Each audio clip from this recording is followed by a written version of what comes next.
out of school and into the summer.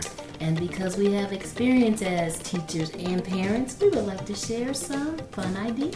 Absolutely. Hi, I'm Linnetta. And I'm Patrick. And together we are co-founders of Vertical Connections, Inc. So glad to be back. Thank you for joining us. Please be sure to subscribe, click the like button, and share this message. And don't forget, we always appreciate all those comments, so please keep them coming, and we look forward to reading them in the future. Mm-hmm. So it's that time again. Yeah. School's out. Children are going back home for the day, and parents are trying to come up with, what are we doing this summer? Coming back home for the day or for a couple of months? Well, probably a couple months, depending on what the plans are. Yes, and some parents are happy, some parents are confused, and some parents are sad. Yeah. And that can go back and forth with the kids as well. Yes. So as teachers and parents, we know that as the summer comes and we're trying to make all those plans and come up with what we're going to do, we have that time to think about also that concern of the summer slide. Now, we're not talking about the summer slide down at the water park. Oh, you Debbie Downer. I know it. I'm not talking about that nice big long piece of plastic that you might have greased up with your dish soap or baby oil and then run the garden hose to it. You really are a party pooper. Yeah, we're not talking about that one today. I'd sure love to participate in it. But today we're talking about that summer slide.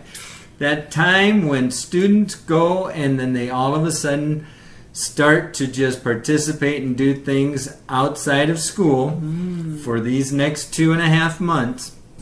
That doesn't pertain to anything academically, or sometimes it doesn't even pertain to behaving. Oh, sure. So we want to make sure that we focus on this opportunity to give you some ideas of what we can do to help you come up with some ideas for your kids and for your families. Routine. Very important. I know that when you talk about summer schedule, that sounds like an oxymoron. It's kind of like, two words that combat each other. You might talk about organized chaos. All right, so bittersweet. Right, because summer you're thinking lay back, relax, do nothing, don't mess with me.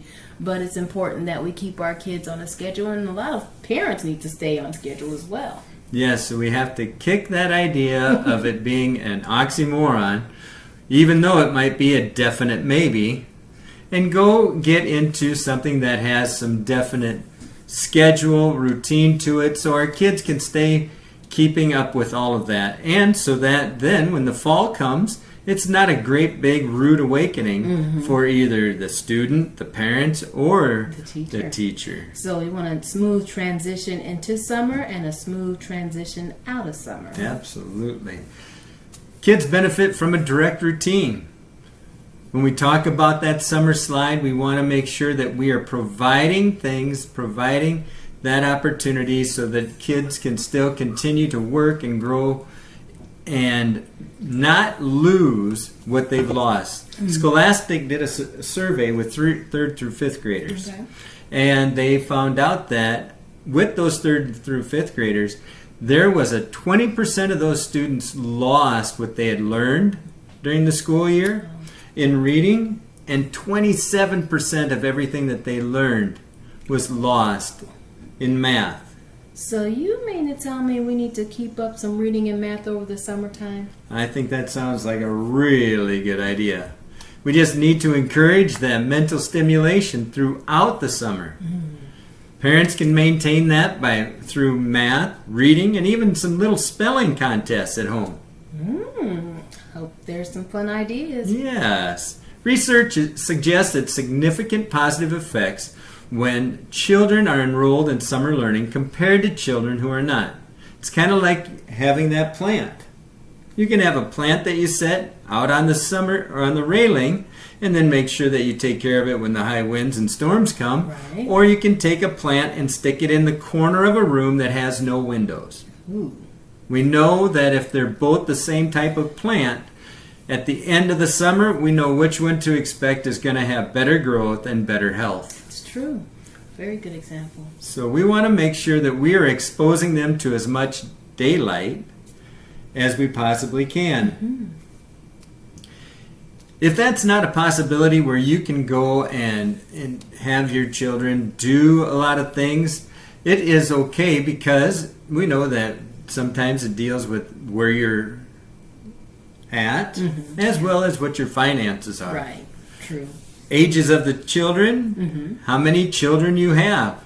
Right. I know that when we go out to eat for Mother's Day or Christmas and everybody comes together, that's a lot different financial responsibility than it is when we just go out together. Definitely. Or simply cooking at home. Right. For the family. Yes. So we know that sometimes it has different things connected to it. play into that equation for sure. So we wanted to come up with some ideas for you that you could share with your children that might be great ideas that will help you in the upcoming days and the weeks ahead for summer. Cool. The first one was, we want to just let kids read what they enjoy. Absolutely. And if you have kids who don't like to read, now it's the time to find out what they enjoy. And we always at school seem like they have a set literature curriculum, and so they don't always get to choose what they're reading. But I knew that for myself, when it was time to have when the library put on the book fair, that the school district would also give us money for our classroom library as well. And I definitely looked into what was called graphic novels. My lower end readers, or those that did not like to read, seem to really enjoy graphic novels. And what those are like the old comic books. Oh, okay. And so it's pretty cool. The kids get into it. If you have a time when you have set aside just some reading, if you have graphic novels that you can get from the library, that's a wonderful thing to inspire your readers, because the kids like the heroes, they like the way it's written. It's not some get intimidated by the long sentences, paragraphs. No pictures. Right, no color. So that's always good. Also, games and puzzles? Games and puzzles are fantastic. You can brush up on math facts, you can do vocabulary and sight words. Absolutely. There's a fun game that we play called cribbage.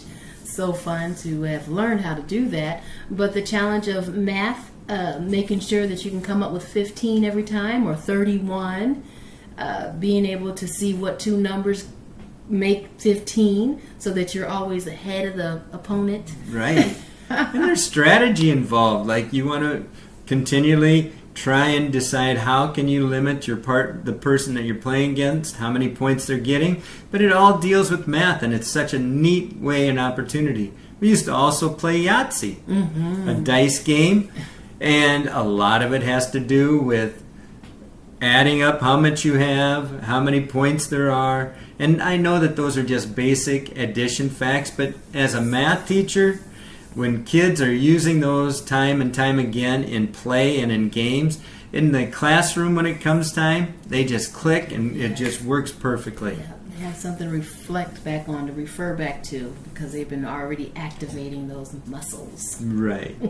Another thing might be is to just get out of the house. They talk about novelty stimulates learning. And I thought that was such a cool deal, because, we can still encourage our children to do math. We can encourage them to read. But wouldn't it be neat if you went and did it at a park? Had a day where you have a picnic, you go hang out, you take the Frisbee with you, you can do some activities, and then you can do a little reading. And it's just an opportunity where you're in a different setting, and yet you're still connecting to that which your goal was. Having fun, and even taking a white piece of paper out and trying to draw something and see if your kid or whoever you're with can figure out what you were drawing, if they can find it. It's just fun creativity. I know that when we were teaching at the zoo for summer school, even, we would go around the zoo, and one thing we would do is we would have the kids take their notebook and pencil, and we would just sit down and we would watch the animals. And I would have the students who enjoyed drawing, they could draw, and those that would write, I had them come up with a conversation. What do you think the animals are thinking or saying to each other as they are communicating? Because they would walk around, or the birds would be flying around, or one would swoop in, and all of a sudden the others would really start to chirp and gaggle. So we had a lot of opportunities to do some creative writing. And so that's kind of fun to do as well with your kids. So when you're in that park, that's another opportunity.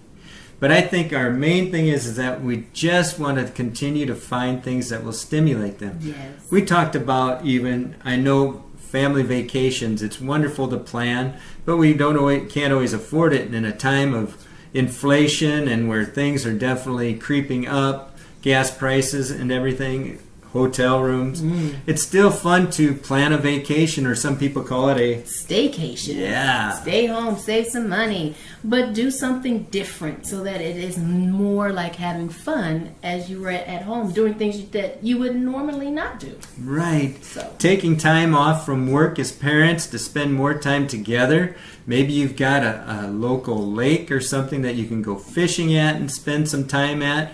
And then that gives you time to collaborate and share stories, but you're making memories. Yes, turn off those technology devices. I mean, they're socially dividing you. They really are. So turn those off. Take some time to put them in a black box, put them in a drawer, lock them up for a little bit, and make your family have some fun. Do something different. It is. It's so fun to say, oh, but we are communicating. I'm texting. I might be on Snapchat or TikTok, but that's not communicating. You're not truly getting to share and communicate and feed off of one another and enjoy each other's company. Because I know as human beings, we actually do like that communal conversation. We actually do. We have made ourselves so hard-hearted, if you will, that it's like, oh, I don't need that person, I don't need that person. No, actually we do. We need each other. Yes. It's friends and family. It's time to build and forgive so that you can move forward and have some fun. So set up those structured times.